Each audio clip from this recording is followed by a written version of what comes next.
Alright, so we're out here working on the Kawasaki. It's a 454 LTD. I was having an issue with my brakes, so as you can see the brake lever's off, master cylinder is all drained. And really what I did was I was having a problem with my brakes because I screwed up. I screwed up when I was taking the wheel off. I just went in to get new tires, so took the wheel off, messed up, ended up getting new brake pads. I messed up by pressing the brake while while the caliper wasn't on. So, long story short, I ended up, wanting to bleed the brakes because I got new brake fluid and new pads and everything. But I couldn't get my lever. It just was completely limp. I mean, here, I've got it right here. I mean, completely, with the bolt in, it was completely limp. It was just touching that. It wasn't doing anything. So the thing that I was having an issue with, ended up being kind of a blessing in disguise, because basically what I ended up doing was taking this master cylinder apart. Okay, I don't really know if you can see in there real well. I tried to clean it out pretty good. Shoot. Alright, that's a pretty good view. It doesn't look incredible in there, but it looks much better than it did.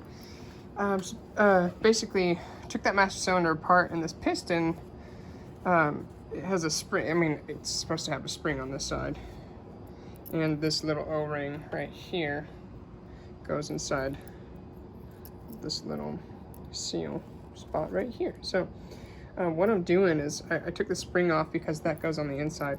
I took the spring off, and it's basically just an old bike. On these old bikes, I guess, they get pretty gunky, pretty junk, if people don't take care of them regularly. And I've been scraping at this thing for a little while now. You can kind of see this, oops. You can kind of see the scrape marks a little bit. All I'm trying to do is get this goop off of here because this is sticky.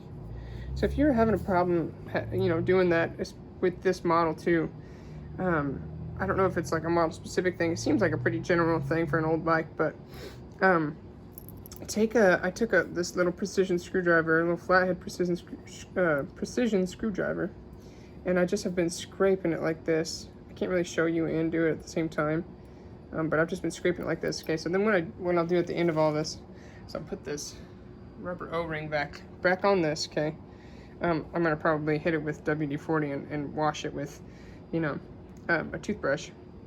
Kind of get that on. Maybe do one more layer of water so I can just get all that off of there. But then I'll kind of lube up the seals so that it can slide back. This pin will slide back into that hole, right? When I get that back into there, then that's going to be, that'll give me a little more, resistance to my brakes. And then that'll allow me to build up brake pressure. So if you have literally no brake, no pedal, it's completely limp, that just might be an issue that you're running into. And I'll tell you what, I scraped the top of the lid of the master cylinder too. And it's just been really gunky. So, and it started to work. I put it all back together, and it started to work, and then it kind of started to die out again. So I was like, you know what, I got to take it back out and really scrape on it. So that's just something to keep in mind. If it's if you're having trouble with your brake, I tried to bleed it and everything. This isn't a video about that, but that's just something that I ran into. Couldn't find it anywhere on the internet. Kind of had to just troubleshoot, keep figuring stuff out. So. Yeah, keep that in mind. Master cylinder could be the culprit there.